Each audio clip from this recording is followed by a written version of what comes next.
Welcome back to the Comics Cube, everyone. We are back with Mark Russell, and we are talking Fantastic Four Life Story.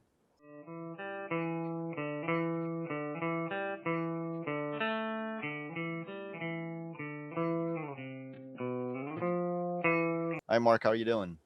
Doing good. Thanks for having me. So, Fantastic Four Life Story. Why the Fantastic Four? Well, I've always really liked the Fantastic Four because to me it was more about their relationships. It was more about how they get along and don't get along, as opposed to just the powers, which I always find kind of boring in superhero comics when they're primarily about the powers and not the people. So I've long wanted to write a Fantastic Four title. So when I got the chance, I leapt at it. Plus the conceit of it being a life story where you're telling a story decade by decade and sort of interweaving it with with history. That just is something that also really appealed to me. There's no way I would have said no to this project. The Fantastic Four Life Story goes decade by decade in real time. Yeah. So in the 60s, Johnny is like a teenager, and it starts in 1961 when they have their space accident, and then in the 70s they age with the time passage of time. So they're basically 10 years older in each progressive issue. And they at the end of issue number 1, they have their Reed and Sue have their son Franklin. So he grows up and he's like a middle-aged man by the end of it. So what ends up being the age gap between Franklin and Valeria in this case? Well, in this case, he doesn't. This is a little different than normal continuity, so he doesn't end up with Valeria in this one. But yeah, it's interesting because you see everyone pretty much grow older except for Ben, because he's rocks. So he's the only one. He's the only one that kind of stays the same over the issues. And for you, what is, aside from the family that the dysfunctional family, what is the FF about? What do they represent, especially in terms of comics history and personally? Well, I think they represent. I mean, in terms of what they represent as an artistic challenge, they represent like how your family is not necessarily who you choose. Your family are the people that share your pain, and they this is what I think binds them together, is that they shared a traumatic experience that gave them their powers, and they learn how to help each other survive, even though they don't always get along over the decades. In terms of comics, it's really where comics started being like sort of not just for children. They started not just being like morality tales, and actually became about the characters that inhabited them. So I mean, it obviously is like a sea change in terms of comics. It's the first comic that I think that anybody could read and find something really really emotionally and intellectually resonant with it. Do you have particular runs that you're pulling from?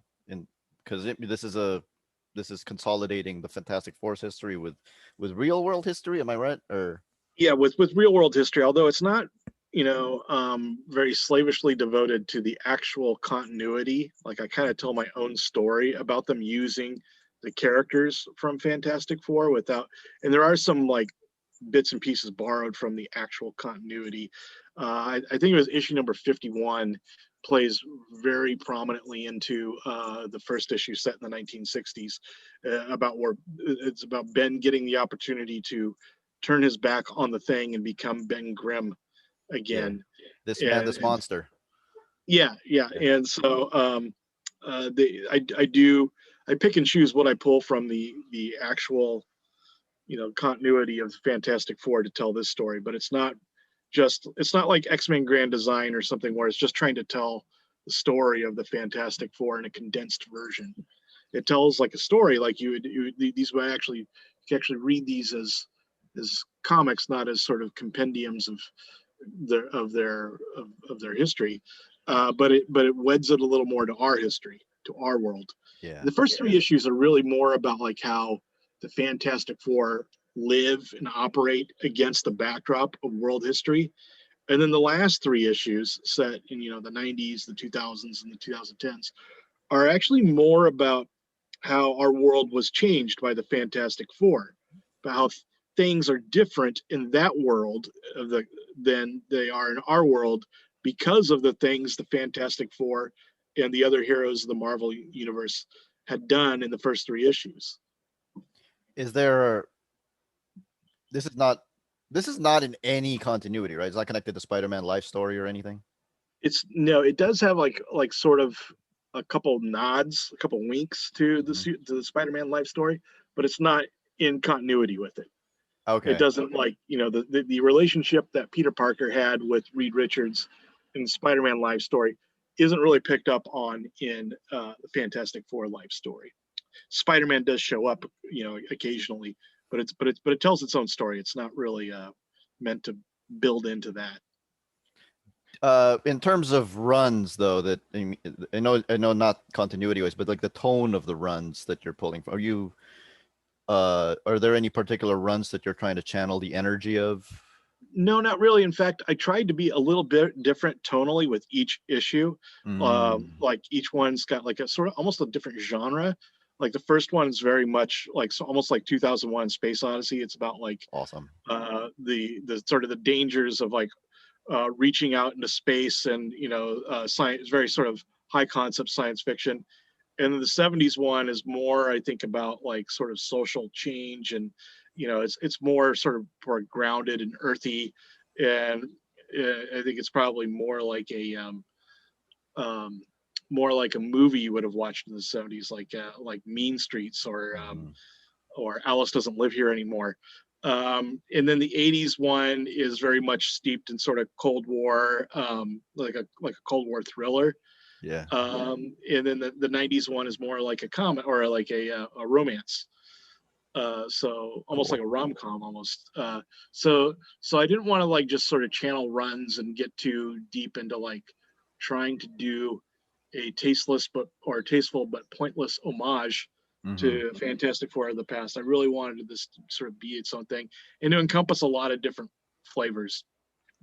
Six issues. The last time we spoke, you said each issue will have a different narrator, Yeah. but you couldn't tell me who the narrators of the last two issues were. Is that still the case? Well, I'll tell you the narrator for the fifth one is Franklin, their son, Reed and Sue's son.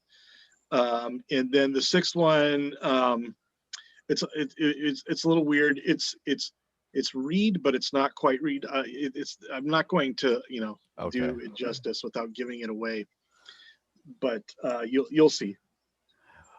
Well, and if you don't mind, I'm gonna ask you what you think of each Fantastic Four member, like what you think makes them tick and kind of dissect them. Is that okay?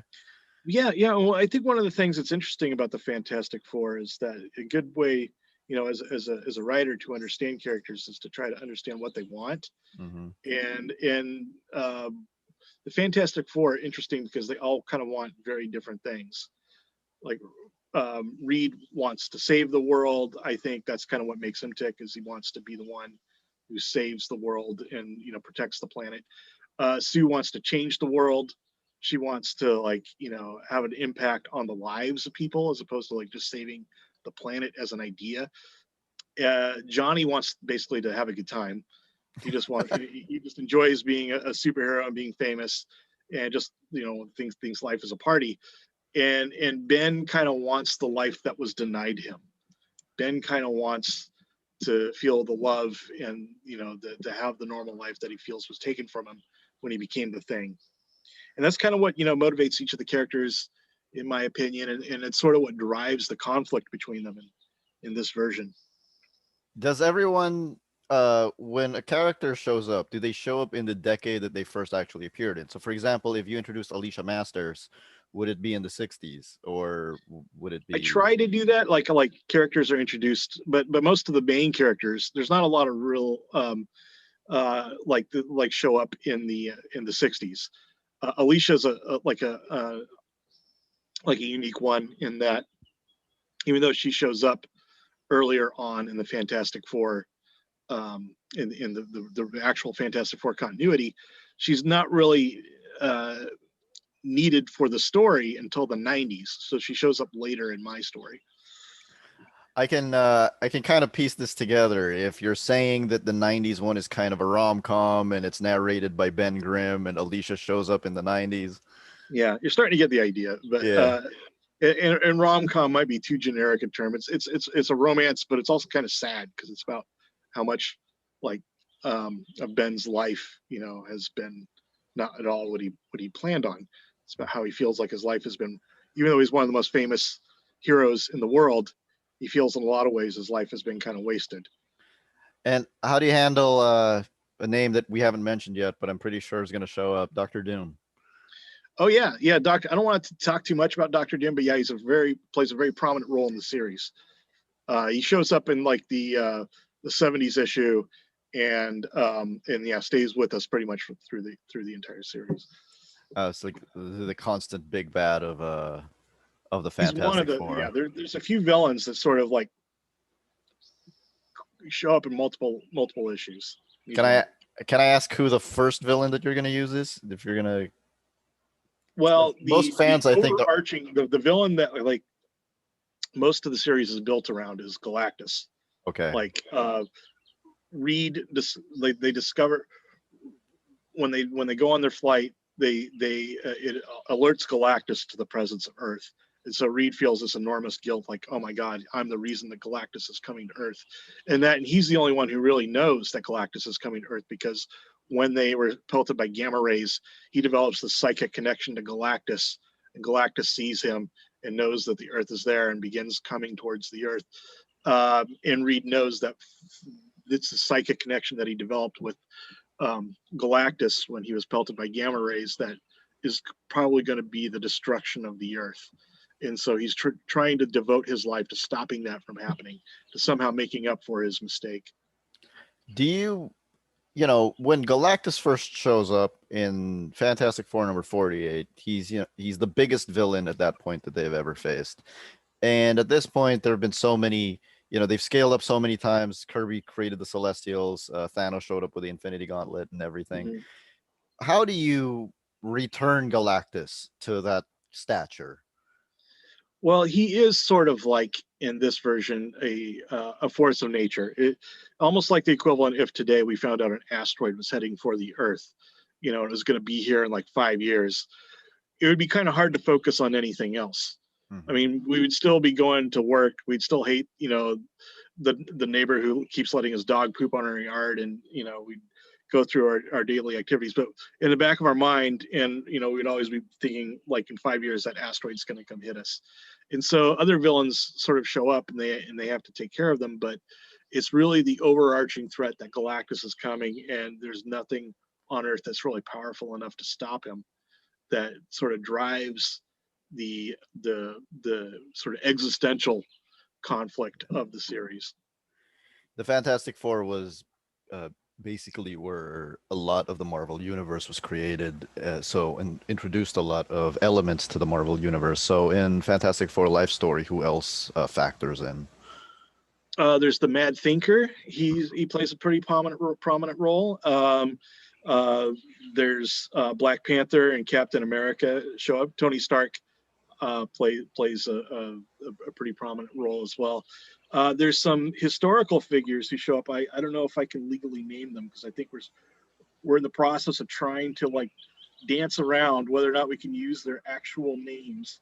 But if you keep your eyes open, you will probably recognize them. I mean, obviously there's presidents involved. Like John F. Kennedy's the one who asked Reed to like build a spacecraft to be the first American in space in the first issue. And we can use the presidents. Obviously they can't sue us for that. Okay. So like Reagan shows up in it. Johnson shows up. But yeah, there's a lot of characters from Marvel and from our world that sort of populate it seamlessly. They sort of interact as if they all sort of live in the same universe. Presidential likenesses aren't copyrighted? Apparently not. I did not know that. I learned something today. Yeah, I think it's because it's history, or it's. I think there's a certain line where if it's a public figure, related to the actual governing of the country. That's something that would be taught in a history book. You can't really copyright it. Although I don't know how they get away with it with Martin Luther King, because they're pretty litigious about protecting his likeness and stuff. And it seems like he's a pretty prominent part of 20th century American history. I don't know. I leave Especially the that to 60s, of course. people who know what they're talking about. I don't really know what Yeah. the copyright laws, so I let them figure it out. That sounds like you're playing a lot on the concept that Mark Waid really kind of put at the forefront, which is that the Fantastic Four are celebrities. Yeah, it's not doesn't lean probably as heavily into that as Mark Waid's version does, but yeah, they definitely are. And it's kind of one of the interesting things about them is that they have like the worst day of their life, where they're mutated forever by these gamma rays and this like space flight gone wrong, and they come down to Earth and they're as big as the Beatles. It's sort of like how do you deal with your trauma, with the post-traumatic stress, when everybody else thinks you're super lucky, when everyone else thinks, oh, what I would give to be Johnny Storm. Johnny Storm, especially, right? Right. for those guys. What is it like working with? I'm gonna mispronounce his name, Sean Izaakse. Isaacs. Yeah. Oh, he's great. Yeah, Sean's been turning in some stellar pages. It's always a highlight of my day when I see some pages from Sean. So yeah, he's like a guy who's worked on Fantastic before, so he knows exactly how everything's supposed to look.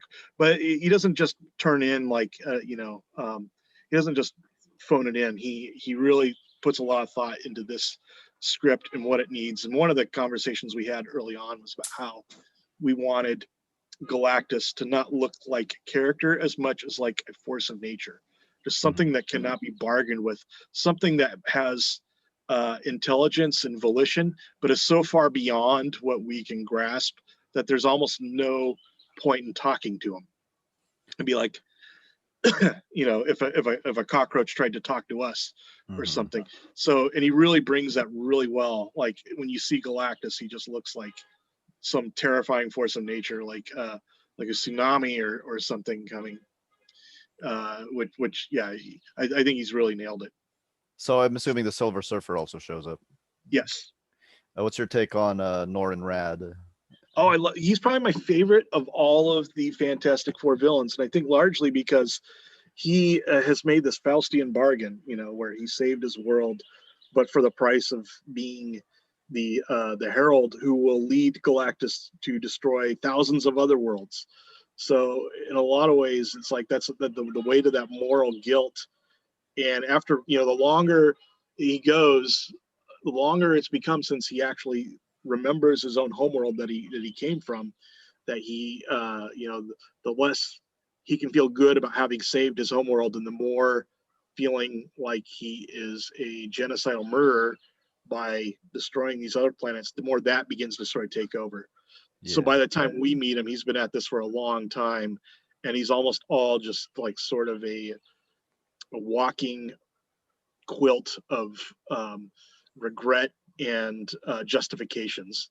And so I think in a lot of ways, he's kind of the most emotionally and psychologically complex of the villains. He was Stan Lee's favorite character. Really? I believe that. Yeah, he said until 1988, he wouldn't allow anyone else to write him in a solo book.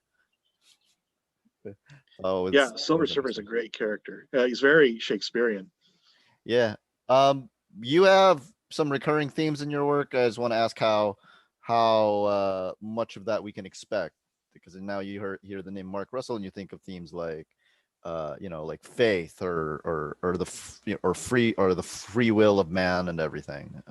Do you explore that kind of thing in Fantastic Four Life Story? The Fantastic Four, like a lot of my work, what I find I'm gravitate to in writing is the philosophical, what is out there and how do I interact with it, I think is the fundamental question of philosophy in life. It's like, what is out there, who am I, and how do we interact? And so these are the kind of the questions that sort of guide a lot of when I'm writing about characters or in different worlds. and that is of course present in the Fantastic Four series as well. The what's maybe missing is the satire. It's not as overtly satiric or funny Mhm. as other things I've done. It's more serious minded and more, I think, science fiction related. I think similarly to those other things, it does ask the big questions about existence and what it means to have lived a good life. Here's my last question. If you have, I think if I ask a lot of Fantastic Four hardcore fans or Fantastic Four writers, their favorite character is Reed Richards. You said so yourself the last time we spoke. Uh, Casual fans don't understand this. What do you think the disconnect is? Usually Well, I people think say everyone, Ben or it's a difference between what you enjoy writing and what you enjoy reading. I think everybody probably enjoys reading, Ben or Johnny Storm more just because they're more fun. You Mhm. know, they're quirkier and they have their own sort of way of talking. But as a writer, when you're thinking, trying to see the world through the eyes of, I think Reed makes the most sense for a writer because he looks at the world almost like a writer himself.